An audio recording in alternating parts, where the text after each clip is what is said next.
My fellow Nigerians, as your future president, I heartily congratulate our beloved Super Falcons on winning their record-extending 10th Women's Africa Cup of Nations WAFCON title 3 days ago after beating the hosts Morocco 3-2 from being 2-0 down at halftime. Congratulations also to their head coach Justin Madugu and his staff for a job well done.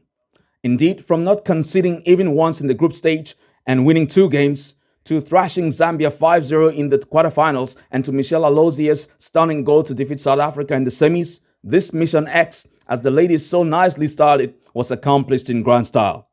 And yes, despite all the challenges we are facing as a nation, our Super Falcons' 10th WAFCON victory is absolutely worth celebrating.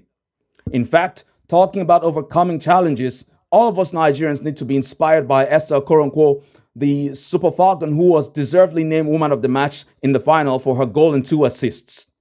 After the game, when asked if the Super Falcons gave up at some point, Okoronkwo said, and I quote, "We never give up. We're Nigerians. We don't give up, regardless of the score." End of quote. And indeed, their comeback victory in such a dramatic fashion reminds us of the capacity of the Nigerian spirit to be unbowed in the face of adversity.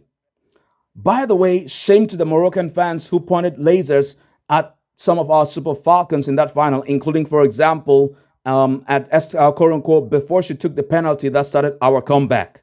While our Super Falcons' discipline focus eventually paid off, CAF and perhaps FIFA must take punitive measures to discourage future occurrences of such a pathetic lack of fair play.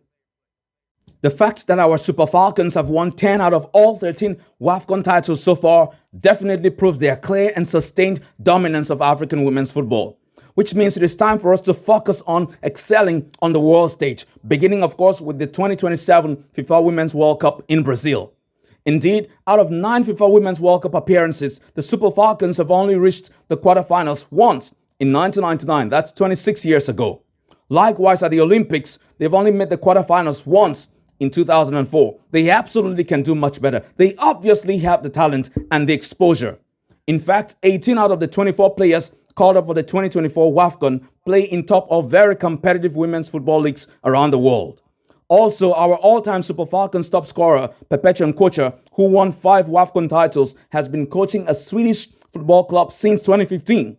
So yes, the Super Falcons absolutely have what it takes to compete internationally. Also, while I commend Bola Tinubu for rightly awarding the Super Falcons national honors, together with roughly 150 million naira and 3-bedroom apartments in Abuja each, the federal government and the Nigeria Football Federation must improve the quality of our domestic women's league, the NWFL Premiership, by taking the right actions and attracting investment.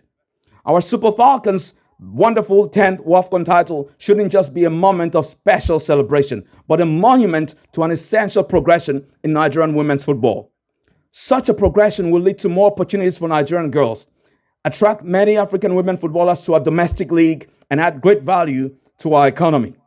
Congrats again to the Super Falcons. May God bless the Super Falcons, and may God continue to bless the Federal Republic of Nigeria.